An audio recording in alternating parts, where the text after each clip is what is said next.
In the world of spirituality and self-help, there is a common enemy, a villain responsible for our suffering, our pride, and our disconnection.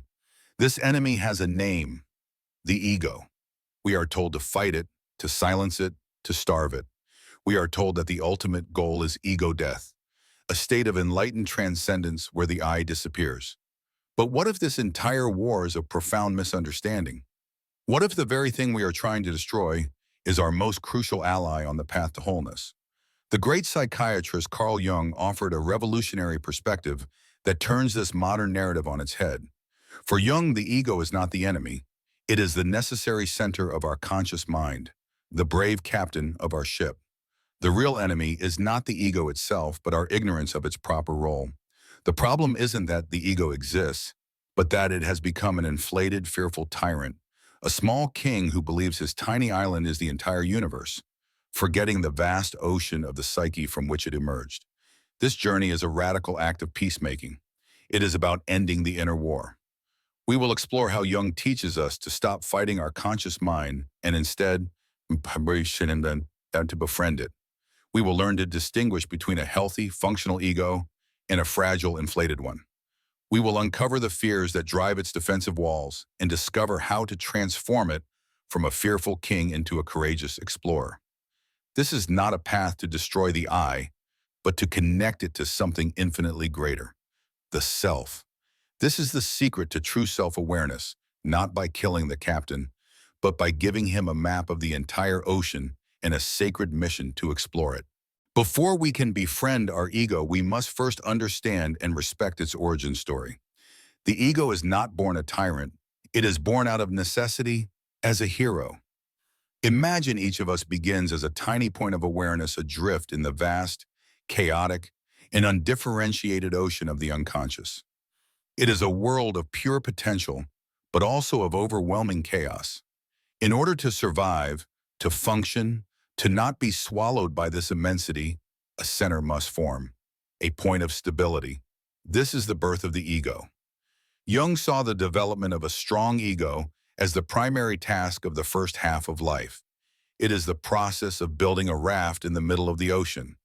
The ego is what allows us to say, I think, I feel. I am separate from my mother, separate from the world. It provides the continuity of memory and identity. It wields the sword of willpower, allowing us to make choices, to focus our attention, and to impose order on the chaos of raw experience. Without this process, we would remain in a primitive, dreamlike state, incapable of navigating reality. A weak or shattered ego is not a sign of enlightenment. It is the hallmark of serious psychological distress.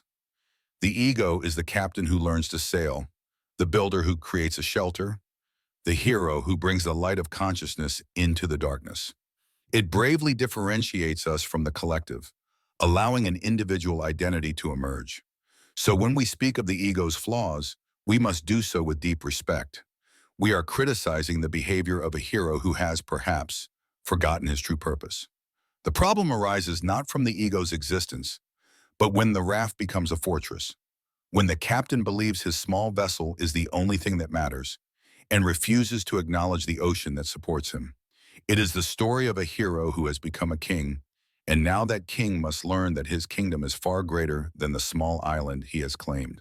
The hero has built his island, his bastion of consciousness. He has a name, an identity, a sense of control. This is a monumental achievement. But what happens next is the critical turning point in the human journey. The ego, having established itself, can become seduced by its own success. It begins to identify completely with its accomplishments, its titles, its possessions, its persona. This is what Jung called the inflated ego. The king no longer sees himself as the brave survivor on a small raft. He sees himself as the omnipotent ruler of the world. The ego forgets that it is just one part of a much larger psychic system. It mistakes the part for the whole. The inflated ego is fragile, not strong. Like a balloon stretched to its limit, it is rigid and easily popped. It builds high walls around its island, not to protect itself from chaos, but to protect its own sense of importance. It becomes terrified of criticism, because it identifies any attack on its ideas as an attack on its very existence. It must always be right. It must always be in control. It cuts itself off from the life-giving waters of the unconscious because the unconscious is messy, unpredictable, and reminds the ego that it is not the ultimate master. The inflated ego can achieve great things in the external world, wealth, fame, power, but it leads to a profound inner poverty. It results in a life that feels hollow, brittle, and deeply inauthentic. It is the source of burnout, as the ego spends all its energy maintaining its perfect facade. It is the root of the imposter syndrome, the secret, gnawing fear that one day everyone will discover you are not the godlike image you project. This is the king who has imprisoned himself in his own castle, polished his crown to a perfect shine, and in doing so has completely lost touch with the vast, living kingdom he was born to serve. The suffering caused by this inflation is not a punishment. It is a signal, a desperate cry for help from the soul. How can you tell if your ego has become an inflated tyrant? The symptoms are not written in the sky. They are felt in the quiet suffering of our daily lives. The tyranny of the inflated I manifests in subtle but corrosive ways. The first symptom is defensiveness. The inflated ego is incredibly fragile because it identifies with being right or good. Any form of criticism, no matter how small or constructive, feels like a life-threatening attack. It cannot be wrong. It will argue, deflect, and blame others to protect its fragile sense of perfection. The second symptom and constant comparison. The inflated ego lives in a state of perpetual competition. It measures its worth by looking at others. It is puffed up by envy when it sees others succeed, and it feels a secret, shameful pleasure when it sees others fail. Its self-esteem is not internal. It is borrowed from its perceived status relative to those around it. A third symptom is the need for control. The inflated ego fears the unpredictable flow of life. It tries to control everything, people, situations, outcomes, to minimize risk and ensure its own continued dominance. This leads to rigidity, anxiety, and an inability to adapt to change. And perhaps the most painful symptom is a profound sense of isolation. By building high walls to protect its importance, the ego cuts itself off from genuine human connection. It cannot be vulnerable, it cannot be wrong, it cannot be truly seen. It is a lonely king on a throne of its own making, starved of the authentic intimacy it secretly craves. This suffering, the defensiveness, the envy, the anxiety, or this loneliness as the direct result of the ego forgetting its place. It is the pain of a single part of the psyche trying to do the job of the whole. It is the exhaustion of a captain who not only tries to steer the ship, but also tries to be the engine, the sails, and the ocean itself. This pain is not a sign of failure. It is a sacred invitation. It is the soul's way of saying there is a better way to live.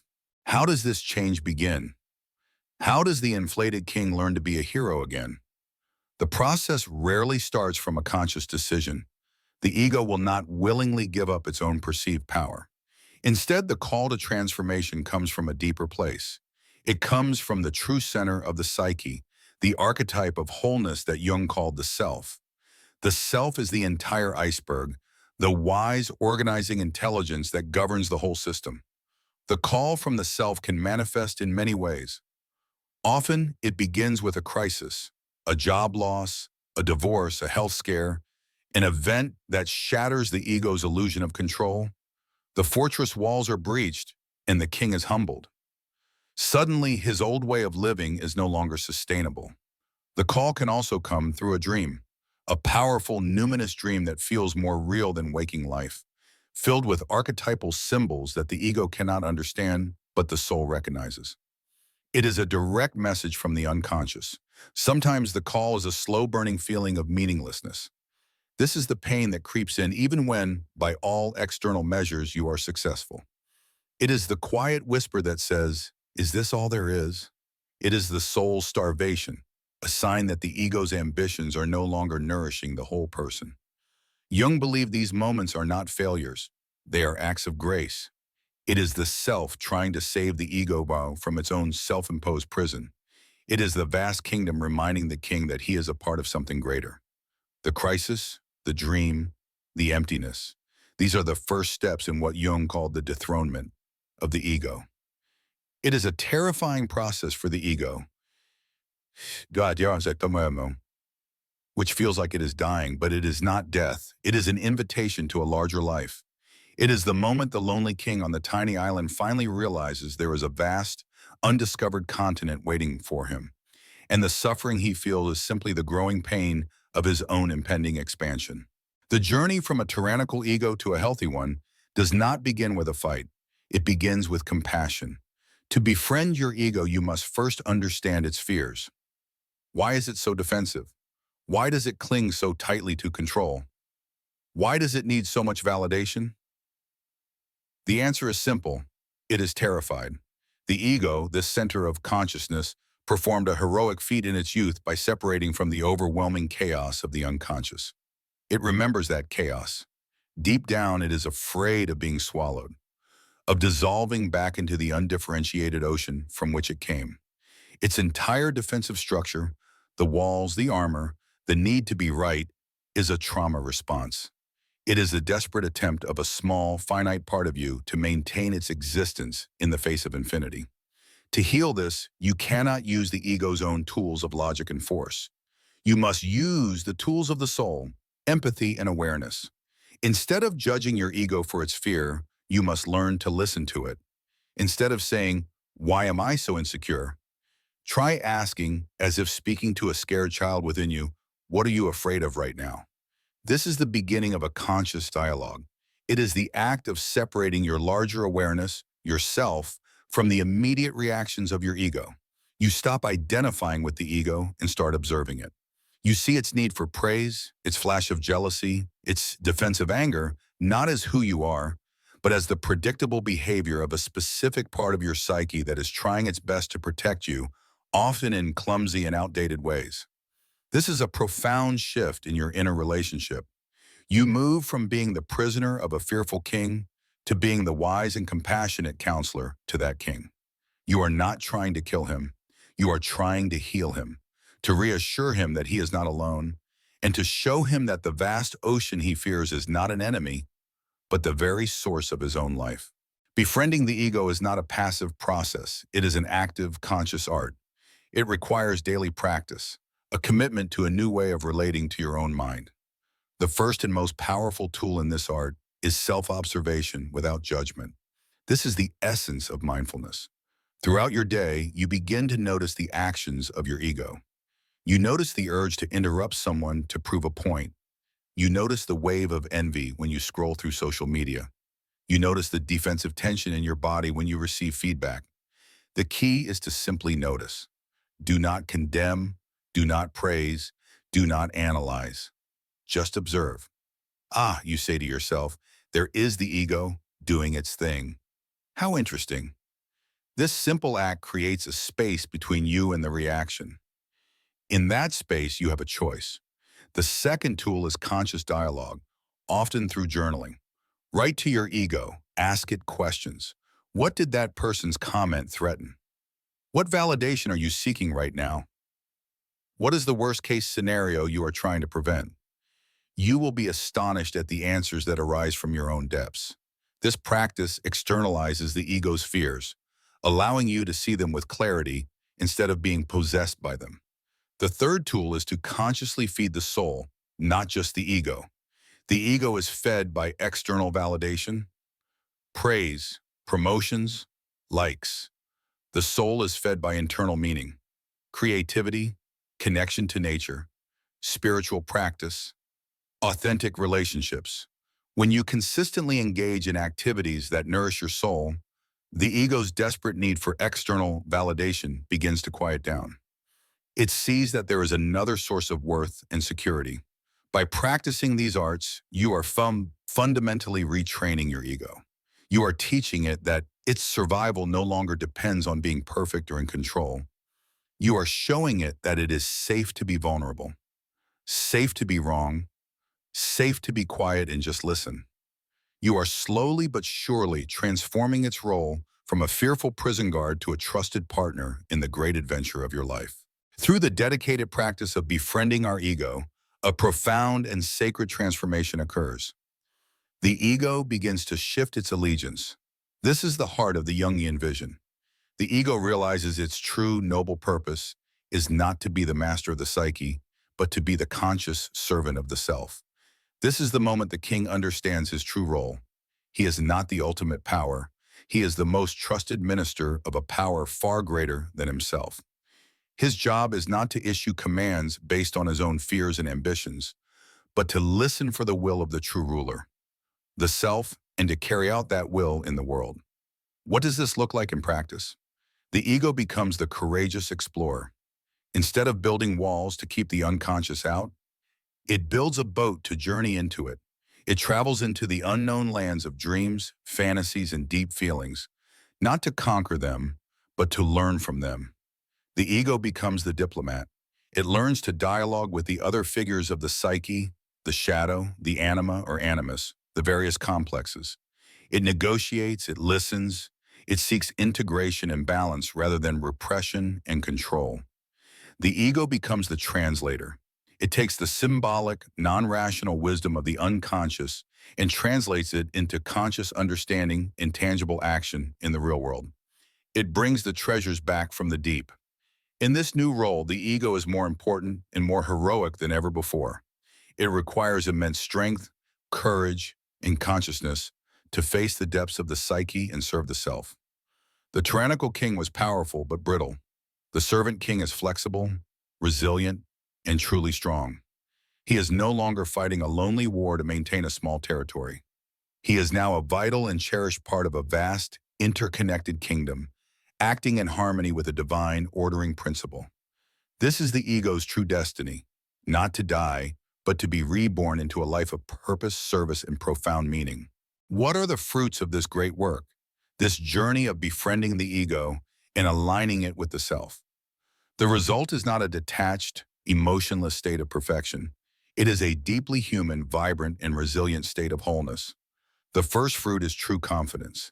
The inflated ego's confidence is a noisy, arrogant performance designed to convince itself and others of its worth. It is brittle and needs constant validation. The confidence that comes from a healthy ego aligned with the self is quiet, deep, and unshakable. It is the confidence of a mountain. It does not need to announce its own strength. It comes from knowing that your worth is not dependent on external approval or success, but on your connection to your own deep core. The second fruit is resilience. The inflated ego shatters in a crisis. The integrated ego bends. Because its identity is no longer attached to being right or in control, it can adapt to change, learn from mistakes, and weather life's storms with grace. It can feel deep sadness without breaking and experience great joy without becoming inflated. It has access to the vast resources of the entire psyche, not just its own limited strategies. The third fruit is authenticity.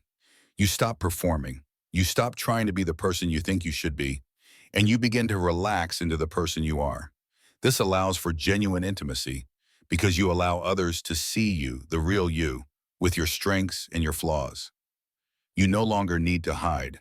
The final fruit is a profound sense of purpose. Life is no longer a series of random events or a ladder of ambition to be climbed. It becomes a meaningful journey, a dialogue between your conscious self and the deep wisdom of the soul. You feel that you are part of a larger story and that your life, with all its struggles and triumphs, has a sacred meaning. This is the reward for the courageous work of befriending your ego. You don't lose yourself, you find yourself for the very first time. We arrive at the end of our exploration and at a new beginning.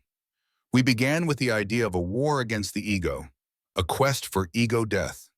We end with a much more profound and healing vision from Carl Jung, a sacred partnership. The ego is not the enemy. It never was. It was only a young, fearful hero who became a lonely, inflated king, forgetting his origins and his true purpose. The journey of true self-awareness is not about slaying this king. It is about guiding him, healing him, and restoring him to his rightful, noble position. His true purpose is not to rule, but to serve, not to command, but to listen, not to build walls, but to build bridges. He is the crucial intermediary between the infinite, timeless world of the self and the finite, practical world of our daily lives. Without a strong, healthy, and conscious ego, the wisdom of the depths remains a silent, inaccessible dream. Without a connection to the self, the ego is doomed to a life of anxious, meaningless ambition. But when they work together in harmony, life is transformed. Your life is transformed. So the next time you feel that flash of defensiveness, that pang of envy, that need to be right, do not meet it with judgment. Meet it with curiosity. See it as a message from your own misunderstood ego.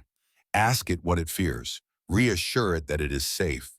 And gently remind it of its true and noble purpose, to be the courageous captain on a voyage of discovery in service to the vast, wise and sacred mystery that is your own soul. The war is over. The work of friendship has just begun.